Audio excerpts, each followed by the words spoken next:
Hey, what's up mga kapantot? Andito na naman ang inyong lingkod, ang nag-iisang dakilang pantot, ang nagbabalik sa YouTube channel natin. Alam ko naman madaming nag-expect at madaming nakasubaybay at subscribers ko na nandito. Kaya naman ito para sa inyo, naway sana pala rin tayo sa darating na Biyernes. Tandaan nyo, pera nyo, isip nyo, sundin nyo. At alina kayo, dumako na tayo dito at masimulan na natin ang ating patimpalak na 7 karera sa araw ng Biyernes. Tandaan nyo mga boss, dapat nakasubscribe kayo at syempre sa aking Facebook, Dakilang Tips si Pantot. At syempre ang aking YouTube channel na walang iba, Dakilang Pantot. Lagi kayo naka-standby dyan para sa ganon. Updated kayo sa lahat ng sinasabi ko, live tips at video tips. At ngayon, dumako naman po tayo dito sa race number 1, Piracom rating based on recapping system, class 4, 16 to 21 points. Race 1, may 1200 meter race, 5 p.m. ang starting time. At simulan na natin. Dito kasi mga boss, kay medyo may kalamangan si Bad Boy MJ, pero kasi inconsistent ang tinatakbo ni Bad Boy MJ. Sa nakikita ko mga boss, ang tingin ko naman ang consistent dito, yung dihadong nanalo nakaraan sa pagmamayari ni Boss Bear Cruz. Hot legs, yan yung nakikita ko, pati yung Ali-Aliana.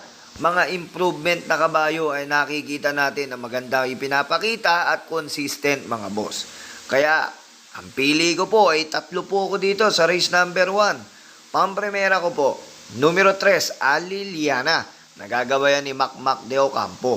At panigundo ko naman po, yung numero 4, Bad Boy MJ. Nasasakyan naman po ni Apoy Asuncion. At panersera ko na walang iba, Mr. Consistent, Hot Legs. Nagagabayan naman ni my friend, Tupe Garganta. Kaya yan 3 na yan ay napupusuan ko para sa unang karera magbubukas ng araw ng Biyernes. At halina kayo, dumako naman po tayo dito sa race number 2. Rating based on recapping system, sagad na grupo. Ito nga ay 1200 meter race. Medyo may kahirapan tong karera na to. Kasi anybody's race to mga bossing ko. At syempre nakikita ko nga, hindi nga sila umabot sa Trainers Day. Kaya dito na sila maglalabas.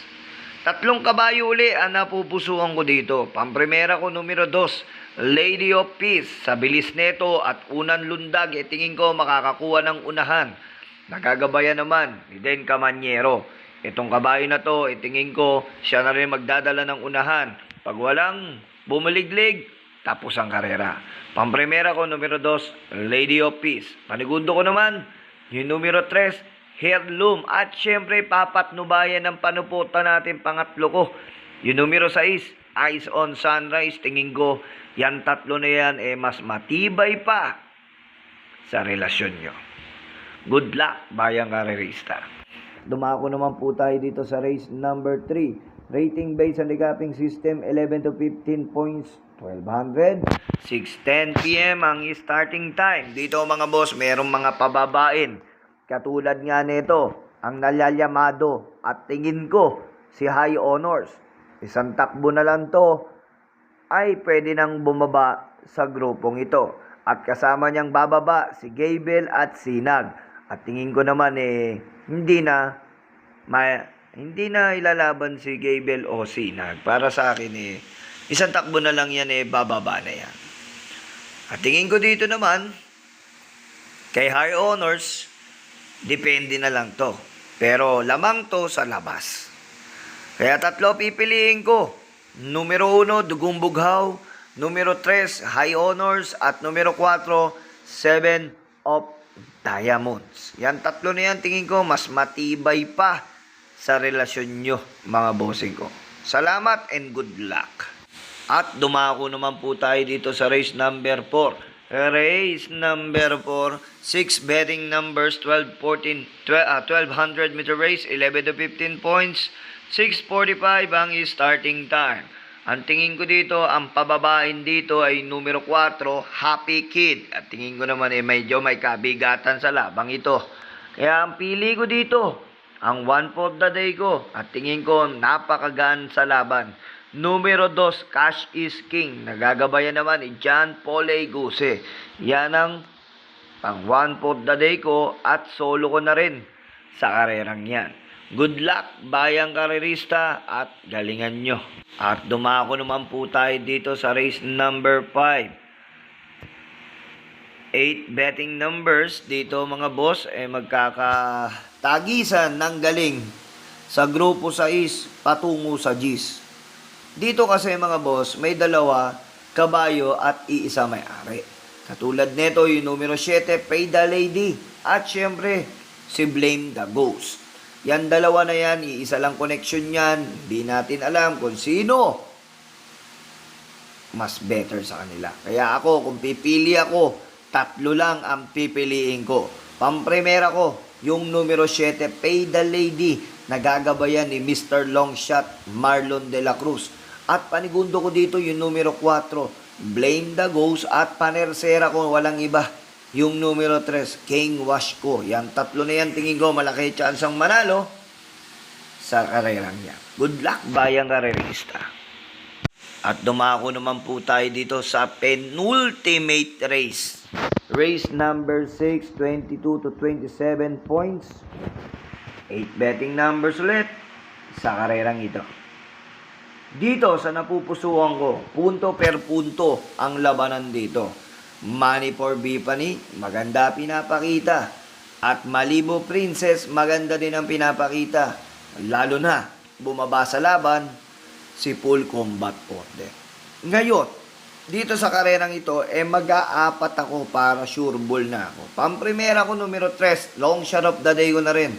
Money for Bipani. Nagagabayan naman ni Junior De Ocampo. Walang pagkabiyahe itong numero 3 na to. Kaya siya na rin napupusuan ko.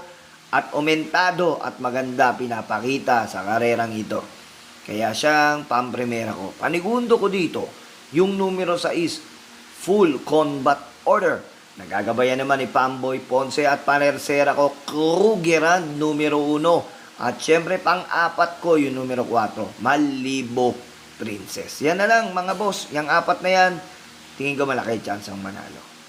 At dumako naman po tayo dito sa last and final race. 8 betting numbers, 1200 meter race, 6 to 10 points. Dito sa karerang ito ay matutunghayan natin kung sino ang bida at sino ang hindi. Sa totoong buhay, madaming pababain dito. Yung numero 2, Smiling Lady, Solution. Numero 3, numero 5, Golden 8. At syempre yung numero 8, Princess Belle. At ngayon, ang pili ko naman dito at napupusuan ko yung numero 7, Call to Honor. Nagagabayan naman ni Jordan Guerra. At panigundo ko dito yung numero 6, Lucky 222. Nagagabayan naman ni John Alvin Guse. At panersera ko dito yung numero 4, Let It Shine. Nagagabayan naman ni Ryan Base. At pang-apat ko dito yung long shot ko, numero 3, Solution. So yan for now. At natapos na tayo ngayong karera. Pasensya na kayo, ngayon lang ako nakapag-upload. Tingin ko naman sasang-ayon sa lahat ng giya natin. And good luck bayang karerista. Tandaan nyo, pera nyo, isip nyo, sundin nyo.